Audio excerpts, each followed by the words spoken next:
So back in Sheffield, and maybe for the final time with Kell Brook, which would be a bit of a moment because he's had some great nights here.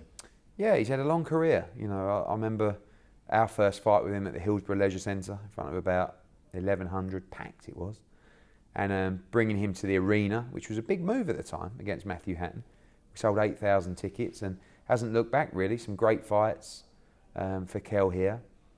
And I just feel that after this fight, he's going to move on to either a calm fight in a stadium or probably go stateside and seek one of those big names, either at 154 or 147 pounds. You mentioned his name. What is going on with that Brook card? I think Khan has two options. He has the Terence Crawford fight and he has the Kell Brook fight. I'm pushing only one way, and that is the bigger fight, the bigger money fight, the fight that his people want, as in us Brits, the fight that will define a legacy in this country by creating an iconic event. But the Crawford fight is, he's a world champion, but it's now or never, I think, for the Kell Brook fight. I think Amir, in the back of his head, thinks, win or lose against Crawford, the Brook fight will always be there. I don't think we can look at it like that anymore, because Kell, after this fight, if he beats Zarafa, will jump into a Jarrett Hurd, will rematch Errol Spence, will fight Sean Porter again, will fight Danny Garcia, will fight Jesse Vargas. So anything can happen. So I really think it's now or never. And there is only one fight I think both guys should take next, and that's one that this country has wanted for a very long time. It would appear that he doesn't want the fight. I mean, why would you think that he would pick Crawford ahead of Brook? Because if you do half the money as well. If you do the risk versus reward equation, I think then there is that's higher risk, lower reward. Yeah, there is definitely part of Amir that would like to win another world title, and obviously he can't do that against Kell Brook. But if he beats Kell Brook, he only puts his price up for the Terence Crawford fight anyway. I just think Brook Khan is such a great fight. It's brilliant 50-50, clash of styles, the War of the Roses. It's everything. So it's a bit of an awkward one because the offers are in, and I'm only pushing one way. If he takes Crawford, he takes Crawford. But there's only one fight I want Amir Khan to take next. How much can you do? I mean, you've got both of them under contract. I've done all I can. I mean, at some point, if a guy doesn't want to take a fight, he doesn't take it. And I don't think Amir is scared of Kell Brook. I think there's a great deal on the table. But I can't do any more. And I will have failed if I don't get these two in the ring, and I'll be disappointed. But I can't physically do any more. I'm putting the money up, I'm putting the dates up, it's the right time, I now represent both fighters, so it should be done and it should be happening. And there's not one person in boxing that doesn't think it should be happening. It's interesting you describe it as that you would feel like you had failed. I was going to ask you that. Would that be, I mean, this business inside out, and some things cannot be done as it turns out, and there have been many fights down the years that haven't ended up happening, but you would feel that you failed. I would, because my job is to put on the super fights. This is a super fight. There shouldn't be any excuse why this fight doesn't happen.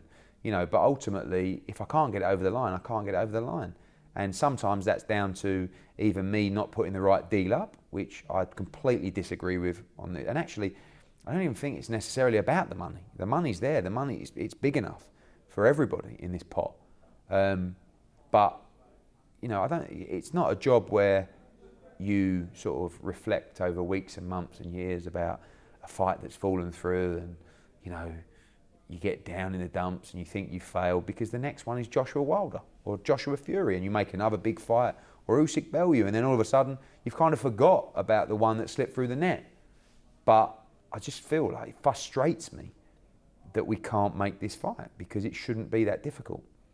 I mean, what will the relationship be like with Amir Khan if this doesn't happen? I mean, Kell Brook in there described it in his playful kind of way as he's mugged you off, Eddie. Yeah. I mean, would you feel that he has? Not really, because we didn't sign him. We signed him believing that it would be easier to make a Kell Brook fight. That's actually true.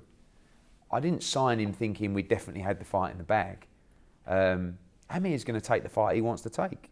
and we've got a good relationship, and I won't fall out with him. I just won't agree with him, and I'll be disappointed, and I think the country would be disappointed, and fight fans would be disappointed. If you did a poll, as good as Terence Crawford is, if you did a poll about which fight fans prefer, it's a landslide. So I just think that, maybe there's the argument of if you lose to Crawford, you lose to a pound for pounder. If you lose to Brook, does it affect your legacy? If you don't fight Brook, that's going to affect your legacy, walking around here, So, and you could do it once, twice, 3 times. It's a brilliant fight. Do you think it's maybe the case that, I don't believe for a second that he's scared of Terence Crawford or Kell Brook either. That's just not the way that fighters are wired. But do you think that possibly he looks at this and just thinks, there's a chance I will lose to either of these two. They're very good fighters. They're both tough fights. And he just cannot entertain the idea of living the rest of his life having lost to Kell Brook. He doesn't think it's going to happen, but he knows that it might happen. Yeah, I think there is an element of that, and there is certainly an element of, if I lose to Crawford, I could fight Brook after. I disagree with that. That's not happening. It's now or never. But I do think losing to Kell Brook would eat away to Amir Khan. It would eat away at either of them. If Kell Brook lost to Khan, he'd struggle to live with that, and vice versa. But isn't that how all big fights should be? Surely we shouldn't have the mentality of, but if I lose to him, it's him. No. Every fight should be devastating to lose. And by the fear of having to live with that loss and the fear that strikes you with, that tells you one thing. This is a massive fight. And that's why this fight is so big. There is so much personal rivalry. There is so much history. There is so much bad blood that it's on a knife edge. And I know that when those two come together in a head-to-head and when they meet in opposite corners of the ring, the whole country will be waiting, going, I can't believe it's on. What is going to happen? No one knows what's going to happen. We have no idea who'll win the fight. Everyone thought Amir Khan would win. And he didn't look so good against Vargas. So now Kell Brook's a slight favourite. Maybe he don't look great against Zerafa. Maybe he looks brilliant against Zerafa. But it's a 50-50 fight. But the fear of losing just goes to show you how big this fight is. If you had to predict right now whether you think it's going to happen or not, where would you stand on it as of this moment? What was the last thing he said to you? I spoke to Amir yesterday. I spoke to his lawyers this morning. They're looking at both offers. They're weighing it all up. I would say it's 50-50. If you want an answer, I would say I don't think he'll take the Brook fight. But I think it's very, very marginal. Very marginal. We've improved our offer, and I can't improve it anymore. It's a fortune, and I think it could swing either way. Listen, Terence Crawford might turn around tomorrow, top rank, and go, we ain't got any more time to waste. We're fighting someone else, and then all of a sudden, it's the only fight. So on paper, it should be an easy decision, but boxing doesn't always work out like that. No, I think I think it's fair to say that. It's kind of emblematic in a way of the position you're now in. Matchroom have done a lot in the last few years, and the downside of that is that people will now assume that you can basically make anything happen, particularly when they see that you've got these two fighters. Obviously you understand that, don't you? Yeah, the expectation levels are through the roof. Even this show on Saturday, some people are saying to me, this is the worst show they've ever seen. I'm like, it's a really good card. Do you know what I mean? Okay, I expect Brook to steamroll through Zerafa, but, Kelly against Avician, John O'Carroll against Fremoir, Fowler in a big step up. This is a strong, strong card. And you go to Italy, where we've launched, say, Matchroom Italy, and, again, the UK fight fans say, this is a weak card. You go to Italy, I was like a superhero. They've never seen anything like it. So the expectation levels of the British fight fans is so intense, but probably a good thing for me because it keeps me on my toes. I want to deliver. I want to prove them wrong. I want to make the fights they don't think I can make. Usyk Bellew is a good example of that. He'll never make Usyk Bellew. He just gives his fighters easy touches. Bang, Usyk Bellew. Whoa. But that's quickly forgotten, by the way. You know, I mean, some of the stuff around Fury Wilder was, when did Hearn last put on a big fight? It's like about 3 weeks ago, Usyk Bellew. Yeah, well, what about other than that? You know, it's like, and also, people talk about Fury Wilder being this heavyweight classic. I mean, did they not watch Joshua Klitschko? I mean, completely different fights. But the pressure's on us because we are top of the tree, particularly in the UK, and sometimes people don't like that, but they want. That's why they're called fans. And without fans, you wouldn't get the big fights because there'd be no one to make them for.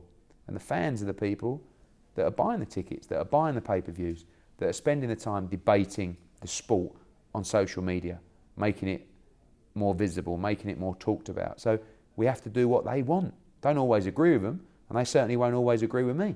But I respect them, and they keep me on my toes, and they keep me wanting to make these fights. I mean, the boxing boom the last few years is amazing, because I think about when I came into this full time, and that was about 7 years ago, and at that point... Probably about the same as me. At that point, there were too many fighters and not nearly enough TV, and now it's the other way around. I mean, is it? You know, you look about the amount of shows you're doing now in the UK and in the USA, but you've got to be careful with your stable. You can't just sign anybody, and it stretches you. It stretches everybody. I mean, across the board, is it sustainable, do you think? I believe it is. It's all about building the right team. It's about building and delegating in the right way as well. I see people comment saying, "Oh, you know, you'll start to water down your shows by having." I mean, we're going to have over 56 shows a year. So with Italy, Germany, Canada, America, UK, there is that risk. There is that risk, but it's what you want to be. It's where you want to take the sport. I don't want to be a big promoter in the UK. I want to be the biggest promoter in the world. I want Matchroom to put on the biggest fights all over the world. I want to grow the sport of boxing all over the world in territories where they told me we couldn't. So that's my aim. That's maybe me, my ego or my selfishness, but that's what I want to do for our business and for the sport. So sometimes something might suffer, but you've got to stay on top of it. You've got to delegate in the right way, and you've got to live it 24/7. I can't work any harder. It's impossible. You might outbrain me, you know, you may out-hustle me, I doubt it, but you won't outwork me. You won't, because I can't work any harder. I can't physically do it without conking out and keeling over. But I'm prepared to do it because I love the sport, I love the business. How long I'll do it for, I don't know. Maybe in 3 or 4 years I'll turn around and go, I can't do this anymore. Boxing done. But the problem with boxing is it's like a disease. You know, it takes over you and you can't let it go. You know? The business, the sport, the fighters, the moments, the adrenaline, the passion, the deals, everything. So on one hand you look at it and you say, God, this business is such a pain in the arse. And on the other hand you look at it and you go, what do I do about this? How lucky are we to be working in this sport? And everybody who works in sport has got the bug, has got the disease, whether they know it or not. So it's very difficult to leave. And I just want to make it bigger and bigger and bigger and bigger. And you know, our aim is to be the #1 promoters in the world. And I believe we're there. We're not clear-cut front runners, but I believe we're there. But I want to be clear-cut front runners. I want to take it to another level. And we're hungry to do that. And the fighters that we represent, we won't let down. We'll give them the opportunities. We'll build them in the right way. There'll be mistakes on the way, of course. But, you know, generally, you can't moan. If you're a fight fan, you shouldn't moan right now about your sport. It's in a great place. If you're a fighter, what a time. More broadcasters, more money than ever, more promoters trying to make big fights. You know, like you say, when you come in 7 years ago, it was dead. We were sitting there in leisure centres doing 8 and 10 rounders with 400 people, you know? So look at us now, we're flying, but we've got to keep it going because sports go through peaks and troughs all the time. And if we're lazy, if we don't provide the fans with what they want, we'll hit another trough, and we don't want that.